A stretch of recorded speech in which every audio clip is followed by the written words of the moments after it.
네, 부동산에 관한 모든 것들을 알고 싶으면 이리 모이십시오. 생생플러스 오후 3시 시간 부동산 관련된 기사나 유튜브 클립도 굉장히 많은 분들이 관심이 있으신데요. 정말 부동산에 대한 많은 이야기들 해드리겠습니다. 오늘도 전문가 연결해서 이야기 듣습니다. 서울 디지털대 부동산학과 한문도 교수 연결돼 있습니다. 교수님 안녕하세요. 네, 안녕하세요. 교수님, 이 집이 미리 네. 집을 사거나 혹은 뭐 미리 집을 갖고 있는 분들 입장에서는 자기 재산이니까 민감하고요. 사려는 분들도 민감한데 떨어진다라고 말하면 발끈하시는 분들도 있고 올라간다라고 하면 기분 나빠하는 분도 있는데 네, 자, 네. 한문도 교수님하고 인터뷰하면 많은 분들이 그분은 집값 떨어진다고 하시는 분이잖아요. 저한테 이렇게 반문하더라고요. 그래서 네. 제가 한 달 전에 나온 기사 제목을 읽어드리겠습니다. 한문도 교수, 난 하락론자 아닌 정상화론자. 네. 네. 물론 뭐 정상화가 오를 수도 있고 내릴 수도 있는데 이것 좀 설명을 해야 될 것 같아요. 하락론자는 아니신 거죠? 전혀 아니죠. 네. 뭐 자본주의 시장에서 화폐가 늘어나고 자산 가치가 상승할 때는 당연히 부동산도 같이 명목 가격이 상승을 하게 되어 있죠. 네. 다만 현재 수준이 꼭 상승을 유지하기에는 버거운 가격이고 제가 볼 땐 조정 국면으로 들어갈 거거든요. 네. 그것을 이제 저는 정상화 과정이라고 말씀드린 거고 네. 일반 분들은 이제 올라갔다 내려가니까 하락이라고 표현하겠죠. 맞습니다. 뭐 어떤 분들은 부동산 자체가 천천히 오른쪽으로 45도로 올라가고 있는 우상향이다라고 하는데 그 안에 곡선이 급격하게 꺾이거나 올라가는 것도 문제입니다. 그 과정을 바로잡는 상황을 정상화로 설명해 주시는 부분도 있고요. 네. 자, 그런 상황에서 첫 번째 질문을 드려야 또 이렇게 항의가 덜 들어와서 제가 좀 앞에 이야기 길게 깔았습니다. 자, 좀 강남권 아파트값 하락세가 부동산원 시세 보면 좀 멈춘 것이다. 이게 하락 중에서 조금 주춤하고 브레이크가 잡혔는데 이제 바닥인가? 이런 분들도 있고요. 강남은 먼저 빨리 바닥 찍었냐? 이런 분들도 있습니다. 어떻게 봐야 됩니까? 아직 바닥을 완전히 안 찍었고요. 전주에 마이너스 0.02에서요. 네. 전주죠. 네. 요번에 3월 10일까지 기준으로 그 데이터는요. 네. 강남도 마이너스 0.01입니다. 정확히는. 네. 그 부분이 이제 하락폭이 좀 감소해서 뭐 신생아론 대출도 있고 GTX 호재도 있고 여러 가지 대책들이 많이 나오니까 그렇죠. 뭐 기사를 쓰는 기자분께서 아직 분명히 마이너스라고 숫자가 보이는데 네. 바닥이라고 쓰는 거는 아니겠죠. 바닥이 보인다 그렇게 쓸 것 같습니다. 제가 볼 때. 그렇게 보시는 게 좋을 것 같습니다. 예, 뭐 많은 전문가들이 저희 프로그램에서 먼저 이제 교수님하고 언제쯤 가격이 얼마일 때쯤 한번 인터뷰를 한 적이 있는데 요즘 기사를 보면 한 1년 정도 뒤 한 30-40% 떨어졌을 때 이렇게 지금 얘기가 많이 나오고 있습니다. 그럼에도 불구하고 부동산 가격의 상승이 굉장히 시장에는 청신호가 되잖아요.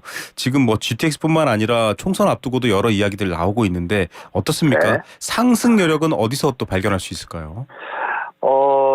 제가 볼 때 기사에서 많이 접하실 때는 이제 상승에 대한 어떤 장밋빛 전망이나 긍정적인 보도들이 많이 나오고 있는데요. 네.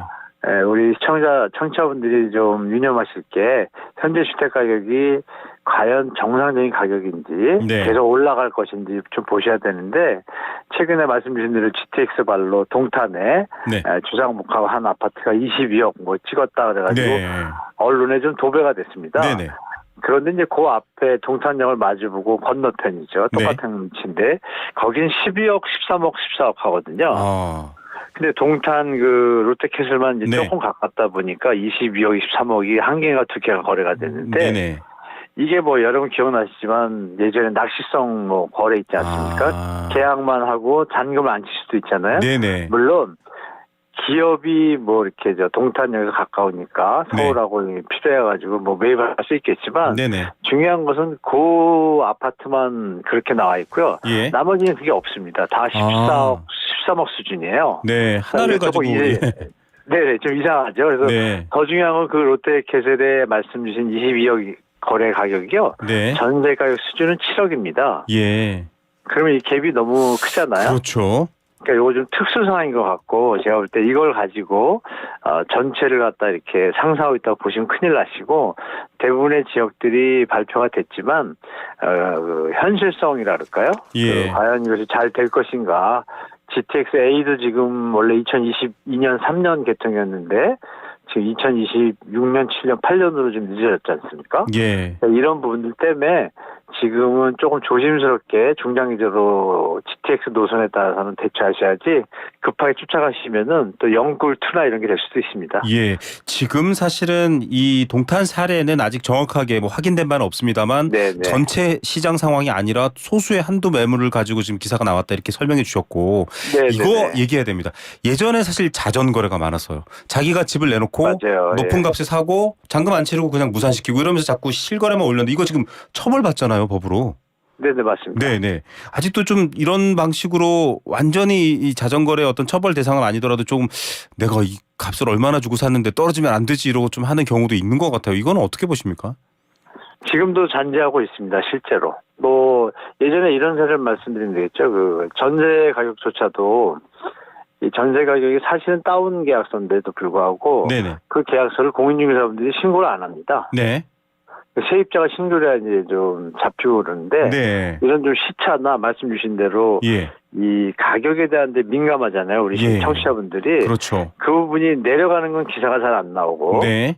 올라가는 건 잘 나오고 이게 이제 뭐 시장의 현황이니까 네. 우리 청취자분들이 뭐 우리 YTN 라디오뿐이 아니라 여러 방송을 들으시면서 데이터를 좀 교차 체크하셔가지고 시장을 정확하게 판단하셔야지 실수하지 않으실 것 같습니다. 네. 호가 이런 것들은 지금 자전거래 사례가 여전히 있고 이거 많은 분들이 잘 모르시는데 굉장히 엄하게 처벌받습니다. 이런 네네. 상황인데 실제로 그 부동산 관심 있는 거에 가치와 가격 형성을 잘 연구해 보시고 이 프로그램 잘 들으시면 됩니다. 너무 이런 것들에 흔들리면 안 될 것 같습니다. 또 하나 기사 재밌는 게 있던데요. 예. 집값이 비싸서 서울 떠난 인구 저도 한 16년 전에 그래서 떠나긴 했는데요. 이걸 그러셨어요? 보니까 네. 32만 명이 넘었다. 작년입니다. 네네. 그런데 또 지금 경기 쪽에는 GTX도 있고 여러 인구 분산 효과적인 측면으로 또 긍정으로 보시는 분들도 있고요. 어떻게 네. 보십니까? 2만 명이 서울을 떠난 거는 시장에 또 어떤 영향을 미칠 수 있습니까? 서울 인구가 떠나니까 당연히 경기도 수도권은 주택 가격을 유지하는 데 도움이 될 것이고요. 아, 네. 근데 이제 물량이 워낙 많다 보니까 뭐 약간 하락 좀 성향을 보이고 있는데 서울 입장에서도 수요가 당연히 감소하니까 네. 보이지 않게 하방 압력이 돼서 현재 주택 가격에 대해서 아시겠지만 주택 그 매매 물량 아파트만 그 역대 최대치인 8만 건을 넘었습니다. 네. 근데 거리랑 2, 3천 건밖에 안 되지 않습니까? 네네. 그러면 7만 8만 개면 2년치 입주 물량이에요. 예. 거래가 안 된다는 걸 생각하실 때 현재 가격이 조정이 되지 않는다라면 말씀 주신 대로 뭐 탈서울 하시는 분들은 좀 계실 것 같고 신도시도 요새 좋으니까 GTX가 예정대로 이제 개통이 된다고 했을 때는 네. 인구 분산 효과는 분명히 있을 것 같습니다. 그래서 전반적으로 뭐 교통은 도움이 되고 주택 가격에는 안정 효과 주는 데는 좀 도움이 될 것 같습니다. 예. 이게 뭐 시장이 만들어낸 현상이긴 한데요. 또 그게 역으로 시장이 어떤 반응을 줄지에 대해서는 조금 더 지켜봐야 되겠지만 또 긍정적인 면도 있다 이런 말씀도 해주셨고 강남 쪽은 여전히 뭐랄까요. 이걸 왜 집으로 안 보고 자꾸 로또라는 복권에 비유하는지 모르겠습니다. 저는 오히려 그게 좀 부정적으로 받아들일 것 같아서 로또라는 표현을 안 썼으면 좋겠는데 자 로또 아파트 얘기해야 될 것 같습니다. 강남 네네. 개포동도 그렇고 둔촌도 그렇고 이쪽은 계속 좀 흥행이다 이런 표현을 하고 있어요. 네, 청약 현장들이 좀 성적이 좋은 편입니다. 개포동은 뭐 분양가 상한제가 정리되다 보니까 당연히 시세보다 저렴해서 뭐 로또라고 불렸던 게 한 번 있었고요. 네네. 최근에 이제 강동구 더샵 둔촌포레라고 리모델링 신축 단지인데요. 네네. 뭐 여러 가지 중형 단지에다가 그 일반 분양분을 갖다가 이게 주동이라 해서 메인동에다가 배치를 해가지고요. 아, 네. 또 포베이 좀 내용이 좋습니다. 좋다 네네. 보니까 청약 경쟁률이 좋습니다. 93대 1로 잘 나왔고요.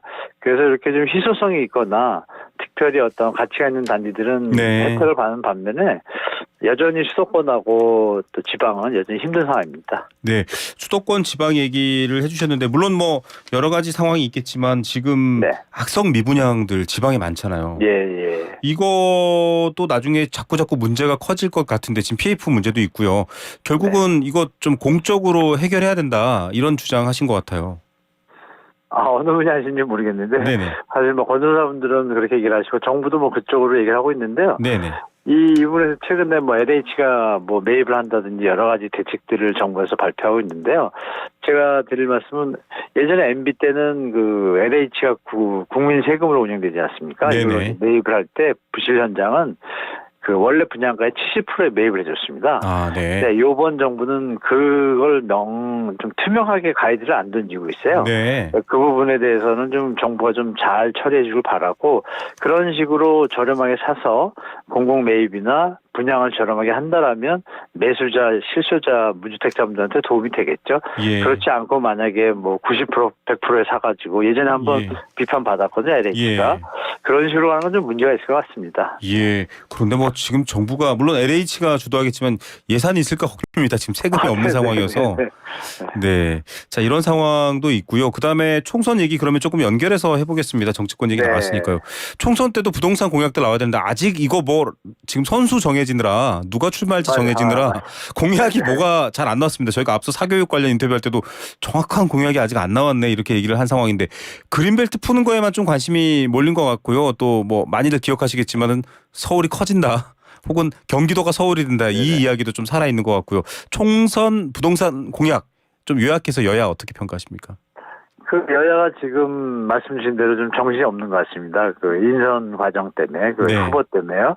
아마 제 생각에 3월 중순 지났으니까 한 20일 정도부터 조금 준비하고 있는 것들을 발표할 것 같은데요. 네.